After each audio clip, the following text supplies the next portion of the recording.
Nos invités pour cette première partie, Christophe Castaner, porte-parole d'Emmanuel Macron, Jérôme Rivière, membre du Conseil stratégique du Front National, Guillaume Roquette, directeur de la rédaction du Figaro Magazine. Bienvenue à tous les trois. Le sondage d'abord pour démarrer, messieurs, parce que c'est un des premiers sondages en vue de ce second tour. Elab, l'Express, BFM TV, 64% pour Emmanuel Macron, 64% d'intention de vote, contre 36% pour votre candidate Marine Le Pen. Jérôme Rivière ce soir. Oui, écoutez, un sondage, je ne vais pas commenter le sondage. Ce que j'en dirais, c'est qu'après un état de stupéfaction, le soir de l'élection, il s'est produit quand même quelque chose d'important. Vous avez Marine Le Pen qui a été qualifiée au second tour de cette élection. Vous avez un candidat, Emmanuel Macron, qui propose un projet très différent du sien. On a deux visions de la France totalement opposées. On est sorti du scénario et du schéma classique auquel nous étions habitués depuis des années. Il est logique, il n'est pas illogique que les électeurs sachent pas bien où se retrouver. Oui. La recomposition qui s'engage dans les jours qui viennent vont considérablement modifier cet état de fait. Et je pense que notamment les électeurs de François Fillon, qui ont été troublés, qui n'ont pas compris ce qui s'est passé sur les plateaux de télévision hier, quand ils ont vu un ancien Premier ministre venir expliquer en une seconde qu'il abandonnait la totalité de ses convictions et qui se ralliait derrière un ancien ministre de François Hollande, ces gens-là aujourd'hui prennent en compte la nouvelle donne, réagissent et nous aurons la possibilité de les faire venir. C'est la raison pour laquelle c'est possible. C'est intéressant ce que vous dites parce que typiquement là sur ce sondage, si on parle du report des voix, puisqu'on en est là, les électeurs de François Fillon se tournent vers Emmanuel Macron à 49% quand même, 23% seulement vers Marine Le Pen. Alors je sais bien que c'est un sondage, une photo à un instant précis. À un instant particulier. Oui, encore une fois, je remets pas en cause. Attendez, vous entendez l'assurance de Marine Le Pen à l'instant sur le plateau de France 2, donc vous êtes dans la même catégorie. Mais bien sûr, on n'est pas là. L'une des graves erreurs commises récemment, c'est de considérer que cette élection se fait sans les électeurs. C'est eux qui arbitreront, non pas ce dimanche, mais le dimanche suivant, le choix du prochain président de la République. L'attitude d'ailleurs d'Emmanuel Macron, dont le tour de piste hier ressemblait plus à une élection, à un statut de président élu plutôt qu'à un candidat, introduit le doute, introduit la notion beaucoup d'arrogance, et je crois qu'effectivement, beaucoup d'arrogance, méprisant finalement cette échéance importante qui est le choix des électeurs. C'est eux qui choisiront. C'est pas le système, c'est pas lui, c'est pas les sondages, c'est eux qui mettront un but à le vote. Christophe Castaner, vous représentez évidemment Emmanuel Macron. Elle attend le débat d'entre-deux tours, Marine Le Pen. Elle attend ce débat et elle dit 10 points, c'est rien. Et il y aura le débat face aux Français, débat télévisé, où elle risque de ne pas l'épargner. Elle a déjà dit ce soir, rien chez Macron ne dénote la moindre preuve d'amour pour la France. Il faut craindre dans cette période dans ces 13 jours de campagne. Vous savez, l'insulte concernant Emmanuel Macron est la pratique courante du Front National. Ça fait déjà de longues semaines et donc on s'attend à ce que cela se poursuive, évidemment. Moi, ce que j'ai en tête, c'est Emmanuel Macron qui, le 12 juillet l'année dernière, s'était fixé un objectif. Le fait que le Front National et Marine Le Pen n'arrivent pas en tête au soir du premier tour et ne soient pas le premier parti de France. À l'époque, tous les sondages, tous les analystes avaient considéré cela comme définitivement acquis. Et nous nous sommes battus sur le terrain, sans regarder les sondages, mais avec cet objectif. Et cet objectif, il a été atteint hier. Emmanuel Macron est le candidat qui sort en tête. Marine Le Pen n'arrive qu'en deuxième position. Mais une chose est sûre, c'est que l'élection présidentielle n'est pas jouée. Et moi, je me méfie autant des sondages que Jérôme Rivière. Une chose est sûre, c'est que l'élection, elle se fait dans le dialogue avec les Français, dans la proposition aux Français. Et j'aimerais bien entendre le Front National sur des propositions et pas seulement sur des dénonciations, des stigmatisations et des mises en cause. Quels vont être vos axes justement dans ces 13 jours qui nous séparent du second tour? On y vient dans un petit instant. Guillaume Roquette, évidemment, vous avez observé et entendu ce que nous a dit Jérôme Rivière dans un instant. Le choc finalement, le départ de Fillon qui laisse tout en plan parce qu'il a été battu, arrivé troisième hier soir. Un mot évidemment là-dessus parce qu'il y a eu le bureau politique en fin d'après-midi et c'est effectivement une donne qui peut peut-être changer les choses. Oui, parce que la droite, elle est KO debout. Elle ne s'attendait absolument pas à cette situation. Et même si les sondages qu'on se met du coup à regarder avec intérêt, parce que finalement ils se sont pas trompés, avaient annoncé ce second tour, la droite y croyait et son candidat aussi. Donc François Fillon se retire. Il a raison, ne serait-ce que pour permettre à son camp de réfléchir à ce qui s'est passé. La question aujourd'hui fondamentale pour la droite, c'est est-ce que c'est la personne de François Fillon qui a été rejetée ou est-ce que c'est son positionnement politique? On posera la question à Rachida Dati dans la deuxième partie. Et quelle peut être la place des Républicains face à cette espèce de montée de deux pôles violemment antagonistes que sont d'un côté Marine Le Pen contre la mondialisation, contre l'Union européenne, et de l'autre côté un Emmanuel Macron qui symbolise l'ouverture au monde. Donc il faut d'abord qu'il y ait un problème, une espèce de de pacification, je dirais, pour que la droite puisse réfléchir. Il y avait un moment pas simple aujourd'hui qui était de dire quelle est la consigne de vote. Apparemment, on va vers une position consistant à dire on ne vote pas pour Marine Le Pen, mais on ne vote pas pour autant Emmanuel Macron. Évidemment, ça n'a pas été clair. Hein. Oui, mais c'est délibérément. Il y a un élément de plus quand même, Guillaume, c'est qu'ils ajoutent l'abstention n'est pas une option. Absolument. Ils ont ajouté cet élément pour fermer un peu plus, parce que c'est vrai qu'au départ, elle était très, très vague et elle pouvait justement inclure cette question de l'abstention. Visiblement, ils se sont mis d'accord en bureau politique. Mais juste un mot, quand vous voyez la part des électeurs de François Fillon qui, d'après votre sondage, sont prêts à voter pour Marine Le Pen, on voit bien que si on veut éviter que la droite explose, il ne faut pas qu'elle donne le sentiment de se rallier à Emmanuel Macron dans une forme de résignation. Ouais. Comment vous avez pris le fait, Christophe Castaner, effectivement, que Emmanuel Macron ne soit pas mentionné dans le communiqué des Républicains? Chacun sa responsabilité. Moi, ce que je sais, c'est qu'il y a un peu plus d'un an, j'étais candidat tête de liste aux élections régionales en Provence-Alpes-Côte d'Azur, que je fais un choix le soir du premier tour. J'ai retiré ma liste pour empêcher l'élection de Marion Maréchal Le Pen et j'ai très clairement appelé à voter Christian Estrosi. Je pense qu'être républicain, c'est faire la différence entre ses adversaires et ceux qui sont les ennemis des valeurs de la République. Ça, ce sont typiquement les arrangements de l'appareil. Parce que vous allez en avoir besoin des arrangements d'appareil. Non, mais il n'y a pas eu d'arrangement. Je me suis retiré. Ça ne s'appelle pas un arrangement. Christian Estrosi, qui était à l'époque, je vous le rappelle, un personnage qui nous expliquait qu'il y avait une 5e colonne en France, qui tenait des propos plus à droite que des propos que je pourrais tenir aujourd'hui, et qui était par certains aspects particulièrement surprenants et en phase avec l'électorat de Provence. UMP, hein, exactement, et en phase avec l'électorat. Aujourd'hui, pour une question de place, il a fait un accord avec. Pour ce qui me concerne, j'ai refusé les places. J'étais en 1998 dans le bureau de Christian Estrosi quand il appelait Jean-Marie Le Pen. Il appelait Jean-Marie Le Pen pour lui demander, s'il te plaît Jean-Marie, fais-moi président de région PACA. Aujourd'hui, pour cette même place, il change de posture, s'allie avec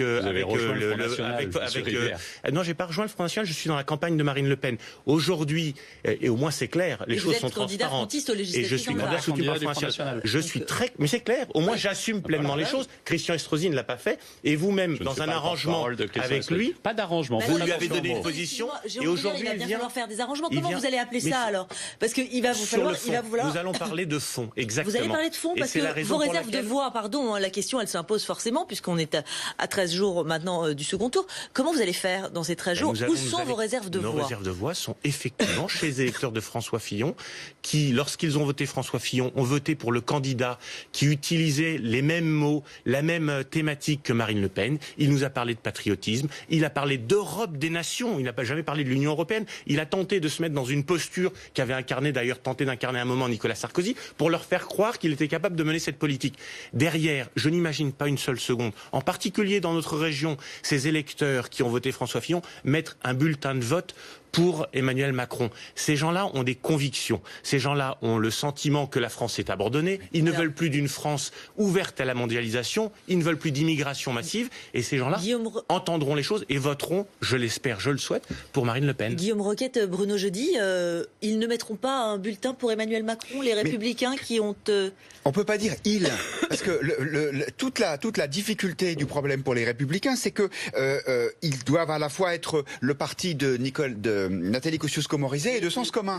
Et donc on voit là peut-être que finalement cette idée de génie qui était la création de l'UMP, le parti unique de la droite dans lequel il y avait à la fois l'UDF et le RPR, le centre et un parti de droite bonapartiste s'affirmant comme tel, peut-être que c'est ça qui est en échec aujourd'hui. Et à l'intérieur du camp de François Fillon, il y a des gens qui auront voté sans aucun état d'âme pour Emmanuel Macron et d'autres qui en conscience se diront non, on ne peut pas. Donc toute la question de savoir est-ce que les Républicains peuvent rester unis avec de tels tiraillements pour des raisons de fond, encore une fois. Hein. Là, c'est pas de la tactique, c'est pas de la petite manœuvre. Les électeurs, ils n'ont rien à gagner. Bruno Jeudi. Le destin, c'est que ce parti, l'UMP, qui rassemblait initialement les gaullistes, les libéraux, les centristes, a été créé en 2002, au lendemain du 21 avril. Et aujourd'hui, au lendemain du 23 avril 2017, on voit la difficulté pour les Républicains de se mettre d'accord. Et donc, ils ont trouvé ce plus petit dénominateur commun.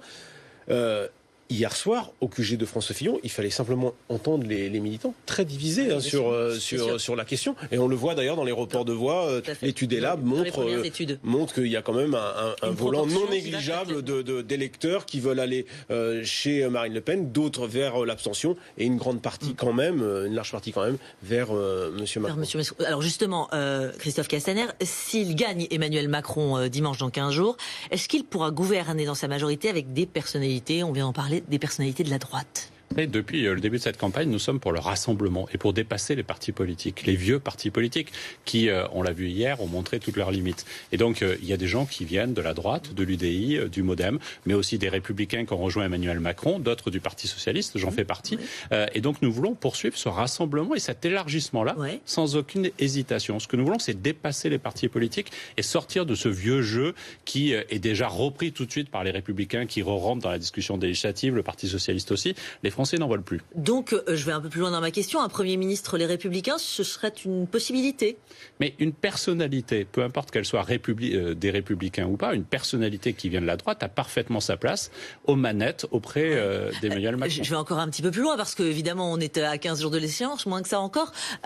Moins 13. Donc, aujourd'hui, Emmanuel Macron, il a sans doute une idée très précise de celui ou celle qui pourrait être son Premier ministre parce que avancer à ce point dans l'élection, il est quand même assez clair pour lui que se dessine, quelle personnalité se dessine pour être chef de son gouvernement. Donc, de quelle famille politique alors, si vous ne pouvez pas m'en dire plus? Je ne doute pas qu'il y ait réfléchi et qu'il ait sur ce sujet des idées claires en tête. Mais de quelle famille politique alors? Parce que vous n'allez pas me dire son nom. Mais ça relève du président de la République qui ne l'est pas encore président de la République. Et donc je suis convaincu qu'il y réfléchit, qu'il y travaille. Mais aujourd'hui, c'est une réflexion qu'il conduit lui-même, tout seul. Et ça me paraît nécessaire justement parce que c'est un moment assez unique quand vous devenez président de la République. Et il fallait prendre en compte les résultats du premier tour. L'attitude des Républicains fait partie aussi des choses qui devront être prises en compte dans la recomposition politique française. Tout est quand même possible, si je vous suis. Une personnalité politique issue des Républicains pour être Premier ministre n'est pas exclue. Je parle à titre personnel, et oui, ça n'est pas exclu, parce que c'est la logique même d'Emmanuel Macron qui veut dépasser les partis politiques, et donc il n'y a pas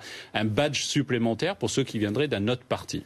Guillaume Roquette sur ce point, et Jean Revier. Attristé et réjoui par votre conversation, parce que attristé, parce que finalement... Mais j'allais vous poser la même question, figurez-vous. Tout est fait sur le... le Premier ministre on entend bien cette tentation très très forte qui existe à l'intérieur des médias, à l'intérieur de l'équipe de Macron, d'ailleurs, qui l'a démontré dimanche, d'enjamber ce deuxième tour, de se projeter mais pas du tout, mais attendez, en faisant comme si l'élection était déjà acquise. Mais pas du tout. Je crois que Jérôme Rivière, j'allais vous poser la même question, parce que figurez-vous que l'idée du ticket, c'est quand même quelque chose qui fonctionne aux États-Unis, et pourquoi pas en France? On pourrait se poser la question, alors qu'on savait pour Nicolas Sarkozy en 2007, a priori, que François Fillon serait son Premier ministre. Il y avait quand même une vraie...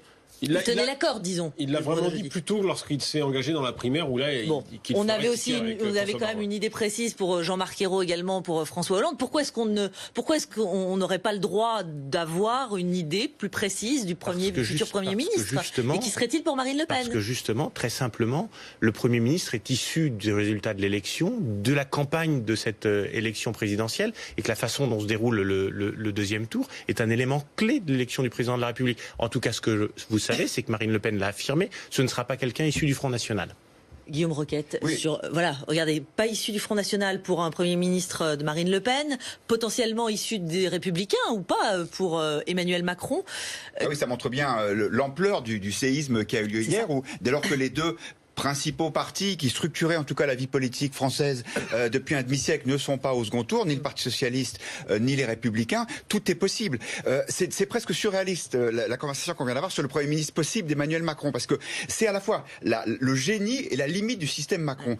Ça pourrait être un socialiste, pourquoi pas Jean-Yves Le Drian, ça pourrait être un centriste, pourquoi pas François Bayrou, et puis Christophe Castaner nous dit, mais ça pourrait aussi être un élu des Républicains. Alors ça c'est extraordinaire, mais ça veut dire quoi? Ça veut dire que toutes les convictions, tout ce qui fait le fond de notre vie politique. Tout ce qui fait la division droite-gauche, ça n'existe plus. Est-ce qu'on peut penser sérieusement qu'il y a un fonds programmatique qui puisse permettre indifféremment d'avoir un Premier ministre issu du Républicain ou du PS? C'est quand même Guillaume, la France hier soir était divisée grosso modo en 4. Oui. Et qu'on est passé finalement d'une 5e République qui fonctionnait sur la bipolarité, le droite-gauche, à là, on a explosé les deux camps, on a explosé.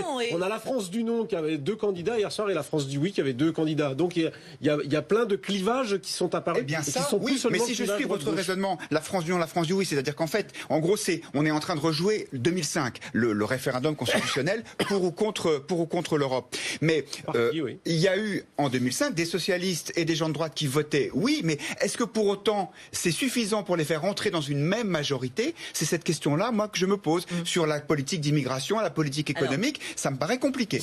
Il nous reste peu de temps. Je voudrais vous poser une question à chacun. Jérôme Rivière, Nicolas Dupont-Aignan, le président de Debout la France, il a recueilli 4,7% des suffrages. Il devrait se prononcer dans les prochains jours. François Philippot lui a demandé d'être cohérent en appelant à voter pour Marine Le Pen. Elle s'est entretenue avec lui, Marine Le Pen. Elle essaye de. Il est indispensable que nous échangions avec lui. Ouais. Le score qu'il a réalisé est un score tout à fait considérable. Il fait partie des patriotes qui aujourd'hui sont sur des convictions essentielles, très en phase avec ce que fait Marine Le Pen. Et comme moi, il vient de cette droite qui n'est pas une droite du Front National, et il permet, par un choix très clair, de déculpabiliser, si je puis dire, les électeurs des Républicains qui ont été terriblement culpabilisés par un système et par des personnalités politiques qui aujourd'hui font la course aux places en essayant de rejoindre l'équipe d'Emmanuel Macron. Vous lui lancez un appel officiel et sans ambiguïté. Clairement, mais on souhaite aujourd'hui créer un partenariat important avec lui parce qu'il représente et il travaille sur des valeurs sur lesquelles nous sommes en résonance. Et ça n'est pas une course aux places et aux positions comme le font les Républicains qui aujourd'hui vont à la soupe chez Macron. Christophe Castaner. Arrêtez d'insulter les gens. Les Républicains ne vont pas à la soupe chez Macron. Il n'y a aucune discussion, aucune négociation. Il n'y a aucun échange. Mais c'est votre culture, c'est pas la mienne. Et donc il n'y a aucun échange. S'il vous plaît, je vous ai écouté. Il n'y a aucun échange et des propositions sur les places. Nous serons adversaires, y compris avec ceux qui nous soutiennent, comme je reste un adversaire politique de Christian Estrosi. Par contre, j'ai une fierté, celle d'avoir empêché votre candidate Marion Maréchal Le Pen d'être présidente de région, alors même que quelques semaines après, elle s'est trompée. Elle pensait qu'il y avait 2 millions d'habitants dans cette région qui en compte 5, vous la connaissez. Donc vous êtes l'adversaire d'Estrosi qui vous soutient. C'est ça la réalité politique. Adversaire d'Estrosi qui vous soutient. C'est pour comprendre. Mais c'est un adversaire politique qui, à un moment donné, fait la différence entre le Front National et les autres partis. Et je voudrais dire à Guillaume Roquette que la problématique, ça peut surprendre effectivement de dire qu'on veut élargir. Mais tout simplement, si on raisonne dans le gauche-droite classique qui a fait monter le Front National et où on se partageait les places, un coup à droite, un coup à gauche, et pendant ce temps-là, le Front montait, c'est effectivement cet échec-là qui aujourd'hui que nous devons dépasser. C'est ça l'enjeu de la composition aujourd'hui d'une majorité. La seule condition, c'est que chacune et chacun s'engage sur le projet politique porté par Emmanuel Macron. Ce qui n'est pas le cas de Jean-Pierre Raffarin ou de Christian Estrosi. Dernière question, Christophe Castaner. La rotonde hier soir, le dîner, la victoire fêtée, la victoire à ce premier tour, alors que la France est coupée en 4, que c'est pas un premier tour écrasant, en tout cas une victoire écrasante. Il est à 24, Emmanuel Macron.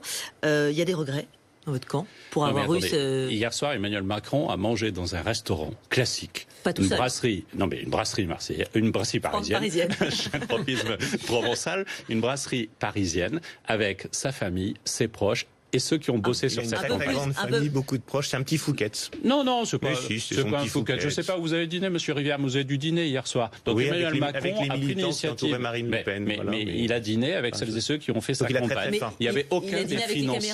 Vous savez bien que les caméras étaient devant. Donc il y a eu un problème. Et quelques people, de Attali en passant par Cohn-Bendit, Arditi, Lynn Renault, etc. Cohn-Bendit n'est pas un people, c'est un soutien. Alors Lynn Renault, est une amie personnelle de la famille. Et elle a vu sa place. Mais vous avez raison, la perception qui en a été donnée est mauvaise. Et donc du coup, c'est pour ça qu'on a besoin de l'expliquer. Je vous le rappelle, c'était un dîner d'un dimanche soir autour d'Emmanuel Macron qui ne fêtait pas sa victoire, mais qui rassemblait celles et ceux pour les motiver pour préparer le second tour, parce que rien n'est joué. Et on voit bien la violence de la campagne préparée par le Front National. Je vous le dis, cette élection, elle reste fragile. Il faut qu'on soit mobilisé pendant ces 15 jours. Vous avez des regrets donc? C'est pas une question de regret, mais la perception médiatique et même des Français fondée et pas bonne. Et donc, du coup, il nous faut l'expliquer. C'est un dîner avec ses proches, sa famille, ses amis et ses soutiens pour mobiliser et se préparer au second tour. Merci. Je ne sais pas où a dîné Marine Le Pen, mais j'espère qu'elle a pu dîner hier. Vous dites, Monsieur Rivière? Il faut maquiller le projet marketing Macron. C'est un vrai projet arrêtez marketing. avec cette violence des mots. Merci. Vous voulez que je vous parle des Merci, affaires monsieur. de Marine Le Pen, qu'elle réponde à la justice avant que vous veniez porter des leçons. Agressé parce que vous n'aimez pas parler de fond. Merci, messieurs. Merci Vous en avez beaucoup. peu parlé, c'est dommage depuis tout à l'heure.